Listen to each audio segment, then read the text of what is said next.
मैं सनातनी सोनू सभी भगवत प्रेमियों को प्रणाम करता हूँ। भविष्य मालिका पुराण की ऑडियो सीरीज में कल हमने प्रथम अध्याय कलयुग में भविष्य मालिका पुराण की आवश्यकता को सुनाया था। आज हम भविष्य मालिका पुराण का दूसरा अध्याय आपको सुनाएंगे। तो आइए शुरू करते हैं। अध्याय 2 भविष्य मालिका ग्रंथों के रचयिता कौन है? सतयुग, त्रेता युग, द्वापर युग और कलयुग, इन चारों युगों में भगवान के पंचसखा इस धरती पर जन्म लेते हैं। युग के अंत में भगवान विष्णु द्वारा धर्म स्थापना के काम में पंचसखा अपना सहयोग देते हैं। युग कर्म खत्म करने के पश्चात भगवान विष्णु गोलोक वैकुंठ को वापस लौट जाते हैं। पंचसखाओं का जन्म भगवान के अंग से ही होता है। हर युग में ये पंचसखा अलग अलग रूपों में पृथ्वी पर अवतरित होते हैं। भविष्य मालिका ग्रंथों और पुराणों में यह प्रमाण मिलता है कि सतयुग में इन पंचसखाओं का नाम था नारद, मार्कंड, गार्गव, स्वयंभू और कृपाजल। सतयुग के अंत में अपना अपना काम समाप्त कर ये पंचसखा फिर गोलोक वैकुंठ को लौट गए। त्रेता युग के अंत में भगवान श्री रामचंद्र जी द्वारा धर्म स्थापना के समय इन पंचसखाओं ने फिर से जन्म लिया।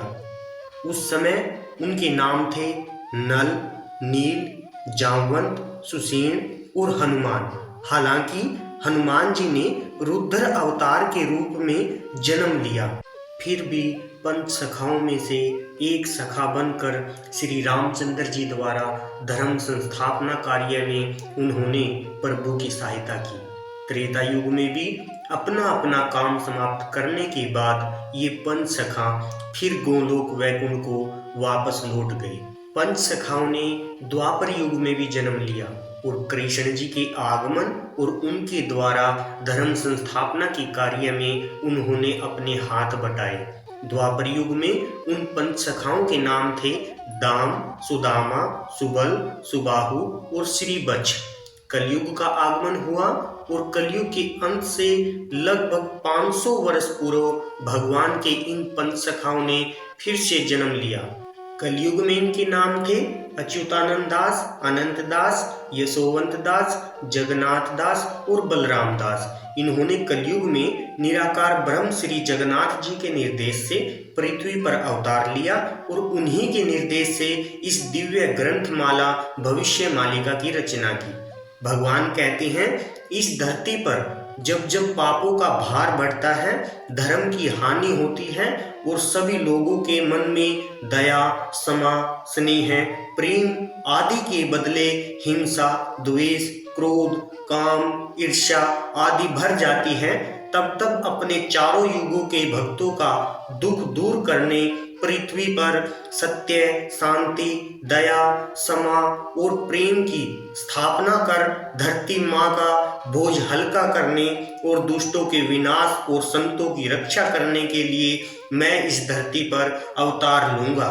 कलयुग के अंत में कल की रूप में मेरे आने से पहले ही तुम पंचसखा धर्म को पुनः स्थापित करने, चारों युगों के भक्तों के उद्धार हेतु, उनके एकत्रीकरण के लिए और उनको भ्रष्टाचार के मार्ग से सत्य मार्ग पर लाने के लिए भविष्य मालिका ग्रंथों की रचना करो। इसलिए अच्युतानंद दास जी लिखते हैं कि हेतु रसाइबा पाई की अच्युत सहस्त्र पुराण कले, कली काल ठारू बली, काल जाए हक कथा टाले खिले। अर्थात भक्तों की सोई चेतना को जगाने के लिए महापुरुष ने कलयुग में संगम युग तक और संगम युग से सतयुग तक होने वाली सभी बातों की सच्चाई को भविष्य मालिका के रूप में लिख दिया। इसको पढ़ने से कलयुग के भक्तों की चेतना जगेगी और वे भगवान को खोज कर उनकी शरण में जाएंगे। महाप्रभु अनादि आदि कंद हरि जगत के नाथ जगन्नाथ जी ने महापुरुष अच्युतानंद दास जी को कमल की एक माला देकर निर्देश दिया था कि जिस स्थान पर इस माला के सभी फूल टूटकर बिखर चुके होंगे, उसी स्थान पर तुम्हारा साधना पीठ होगा। वे प्रभु जगन्नाथ जी के निर्देश पर आज्ञा माला लेकर पवित्र श्री अक्षेत्र से निकलकर बहुत रास्तों से आगे बढ़कर जब उड़ीसा के केंद्रपाड़ा जिले में चित्रोत्पल्ला नदी के किनारे एक पवित्र स्थान नेमाल पहुँचे तो उसी स्थान पर माला से आखिरी फूल टूटकर गिर पड़ा और सारे फूल खत्म हो गए। शास्त्र के अनुसार सतयुग में उसी स्थान पर समुद्र मंथन से निकला पद्म फूल भी गिरा था, इसलिए उस स्थान को पद्म वन भी कहा जाता है। महापुरुष अच्युतानंद दास जी ने उसी स्थान पर अपनी साधना आरंभ की और ध्यान मगन होकर सत्य, त्रेता, द्वापर और कली चारों युगों के भक्तों का उद्धार करने के लिए लाख से अधिक शस्त्र ग्रंथों की रचना की। वही स्थान बाद में महापुरुष अच्युतानंद दास जी के सिद्ध स्थल के रूप में लोगों के सामने आया। अच्युतानंद दास जी ने प्रभु के चरण कमलों में ध्यान करते हुए उस सिद्ध स्थल के बारे में लिखा है। श्री अच्युत दास नेमाले निवास पदम बने तांक स्थिति प्रभुंक आज्ञा रूप अनुभव करी लक्ष्य ग्रंथ लेखी छंती 36 संहिता वास्त्री गीता वंशानु सप्त बिनस रे उपवंशानु द्वादश खंड बेनी भविष्य सप्त खंड रे। अर्थात महापुरुष अच्युतानंद दास जी ने उस पवित्र स्थान पर ध्यान मगन होकर अपनी दिव्य समता के बल पर लाख से भी अधिक जिन ग्रंथों की रचना की उनमें 36 संहिता, 72 गीता, 27 वंशानुचरित्र, 24 उपवंशानुचरित्र और 100 मालिका ग्रंथ भी शामिल हैं। इनको छोड़कर बाकी चारों पंच सखाओं अनंत दास महाराज, यशोवंत दास महाराज, जगन्नाथ दास महाराज और बलराम दास महाराज ने भी बहुत सारे मालिका ग्रंथों की रचना की। इतने ग्रंथों की रचना करने के बावजूद पंच सखा लिखते हैं कि हम लोगों ने कुछ भी नहीं लिखा। सारे मालिका ग्रंथों की रचना महाप्रभु की आज्ञा से विश्व मानव कल्याण हेतु हुई। सतयुग में तपियों, त्रेता युग में कपियों, द्वापर युग में गोपियों और कलयुग में भक्तों के रूप में चारों युगों के भक्त इस अनंत युग में फिर से धरती पर आए हैं। उनकी सोई चेतना को जगाने के लिए और प्रभु की लीला में शामिल होने का समय आ गया है। इस विषय में जागृति पैदा करने के लिए और गोलोक वैकुंठ के पूर्ण संस्कार को जगाने के लिए पंच सखाओं के द्वारा मालिका ग्रंथों की रचना हुई। भक्त चाहे विश्व के किसी भी कोने में रहे, मालिका सुनने और पढ़ने के बाद ही उनकी पूर्व चेतना जगेगी। उनको प्रभु के आगमन के विषय में पता चलेगा और वे सब प्रभु की शरण में आ जाएंगे। चारों युगों में भक्त प्रभु के श्री चरणों में आकर शरण लेंगे और अनंत युग में धर्म स्थापना के काम में योगदान करेंगे। महाप्रभु का पता पाने के बाद भक्त उनके द्वारा सतयुग के लिए दिए गए नीति नियमों का पूरे विश्व में प्रचार प्रसार करेंगे। भक्तजन प्रभु के नाम, गुण और महिमा की जय जयकार करेंगे और धर्म स्थापना के काम में अपने आप को लगाएंगे। इस विषय में अच्युतानंद दास जी लिखते हैं, बखते उदय होइबे गांगा बुली मेली करीबे रामचंद्र रे हरि चरणे बजीबे रामचंद्र रे। अर्थात भक्त लोग जहाँ भी जाएंगे मिलजुल कर भजन कीर्तन करेंगे और धर्म का प्रचार करेंगे। अब हम पंच सखाओं का परिचय आपको सुनाएंगे। महापुरुष अच्युतानंद दास जी का जन्म सन 1485 में उड़ीसा के केंद्रपाड़ा जिले के तिलकना, जिसे त्रिपुरा भी कहा जाता है, गांव में पिता दीनबंधु खुंटिया और मां पद्मावती जी से हुआ।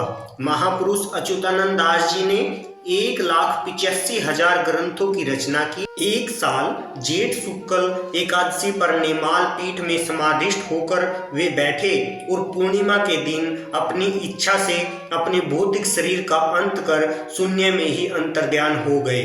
उनके ग्रंथों में हरिवंश पुराण, गोपालंक, ओगाल ओ लवडी खेल, बारामासी गीता, शून्य संहिता, अनाकार ब्रह्म संहिता, मणिबद्ध गीता, जुगाब्दी गीता, बीज सागर गीता, अभेद कवच, अष्टगुजरी, नवगुजरी, शरण पंजर, स्तोत्र, विपर वाचक, मान महिमा और बहुत सारे भजन, पटल, रास, जनानन, चौतीसा। ओडिशा भाषा के 34 अक्षर से शुरू होने वाली 34 पद वाली कविता को चौतीसा बोला जाता है। टीका, मालिका आदि ज्येष्ठ हैं। महापुरुष शिशु अनंत दास ने ओडिशा में पुरी जिले में भुवनेश्वर के निकट बालीपाटना गांव में सन 1488 में पिता कपिलेंद्र और मां गोरा देवी से जन्म लिया। उन्होंने भी बहुत सारे ग्रंथों और मालिकाओं की रचना की, जिनमें हेतु उद्य भागवत, भक्ति मुक्ति दायक गीता, शिशु वेद टीका, शून्य नाम वेद, अर्थ तारिणी, उधे भाखरा, ठीक भाखरा और बहुत सारे भजन, चौतीसा, मालिका ग्रंथ आदि मुख्य हैं। श्री जगन्नाथ दास जी महाराज का जन्म ओडिशा के पुरी जिले में कपिलेश्वर गांव में हुआ। उनके पिता का नाम भगवान दास और मां का नाम पद्मावती था। संस्कृत श्रीमद् भागवत के बाद उन्होंने सबसे पहले ओडिया भाषा में श्रीमद् भागवत महापुराण और उसके बाद बहुत सारे शास्त्रों और भविष्य मालिका ग्रंथों की रचना की। उनके ग्रंथों में प्रमुख ये हैं: सोल चौपदी, चारी चौपदी, तुला बीणा, दारू ब्रह्म गीता, दीक्षा संवाद, अर्थ कोयली, मृगुणी स्तुति, गुप्त भागवत, अनाम्य कुंडली, श्री कृष्ण कल्पलता, नित्य गुप्त चिंतामणि, नीलाद्रि विलास, कली मालिका तथा इंद्र मालिका ग्रंथ। उनके शास्त्र ज्ञान और मुक्ति पर मुग्ध होकर भी चैतन्य महाप्रभु ने उनको अति बड़ी उपाधि से विभूषित किया था। महापुरुष बलराम दास जी ने ओडिशा के पुरी जिले में चंद्रपुर गांव में सन 1470, कहीं कहीं पर सन 1482 भी बताया गया है, में पिता सोमनाथ महापात्र और मां महामाया देवी के पुत्र के रूप में जन्म लिया। दाड़ियता भक्ति, दांडी रामायण, ब्रह्मांड भूगोल, बौला गाय गीत, कमल लोचन चौतीसा, कांत कोयली, लक्ष्मी पुराण, बेड़ा परिक्रमा, सप्तांग योग सार टीका, बज्जर कवच, ज्ञान चूड़ामणि, ब्रह्म टीका आदि बहुत सारे शास्त्रों और मालिका ग्रंथों की रचना की। उनका देहांत पुरी जिले में समगरा पाट नामक जगह पर हुआ। महापुरुष यशोवंत दास जी का जन्म ओडिशा के कटक जिले में अडंग के निकट नंदी ग्राम में अक्षत्रिय वंश में सन 1482, कहीं कहीं पर 1486 भी लिखा गया है, में पिता बलभद्रमल और मां रेखा देवी से हुआ। वह 84 आज्ञा, शिव सवर दव्य, षष्ठी मला, प्रेम भक्ति ब्रह्म गीता, टीका गोविंद चंद्र, करुण रस से भरी हुई कविता होने के कारण यह बंगाल, असम से लेकर उत्तर भारत के बहुत सारे क्षेत्रों में विख्यात है। आदि कई शास्त्रों के साथ साथ बहुत से मालिका ग्रंथों की रचना की। उन्होंने मार्गशीर्ष शुक्ल पक्ष षष्ठी में शरीर त्याग दिया। पंचसखा आध्यात्मिक तत्व ज्ञान से संपन्न थे। वे लोग हर समय निराकार के साथ सूक्ष्म संपर्क में रहते और निराकार उन्हें आगत भविष्य के बारे में जो कुछ बताते, वे उन्हीं बातों को भविष्य मालिका ग्रंथों में लिखते जाते। इसके बारे में ब्रह्म गोपाल महाज्ञाता अच्युतानंद दास जी उल्लेख करते हैं। आगम भावे जाने यशोबंत, गार कटा जंतर जाने अनंत, आगत नागत अच्युत जाने, बलराम दास तत्व बखाने, भक्तिर भाव जाने जगन्नाथ, पंच सखाए उड़ीसा महंत, मलेच पतित उधा रीबा पाई, जन्म लबीले उड़ीसा बुई। उपरोक्त पंक्तियों का भावार्थ है कि पंच सखाओं में से श्री यशोबंत दास महाराज आगम और निगम के संबंध में सभी बातों को जानने में समर्थ थे। महापुरुष शिशु अनंत दास महाराज सांकेतिक गणित के माध्यम से भविष्य जानने में माहिर थे। महापुरुष अच्युतानंद दास महाराज अतीत, वर्तमान और भविष्य आदि के जानकार तथा तत्व ज्ञान संपन्न थे। महापुरुष बलराम दास महाराज शास्त्र और ब्रह्मांड के तत्व ज्ञान से संपन्न थे।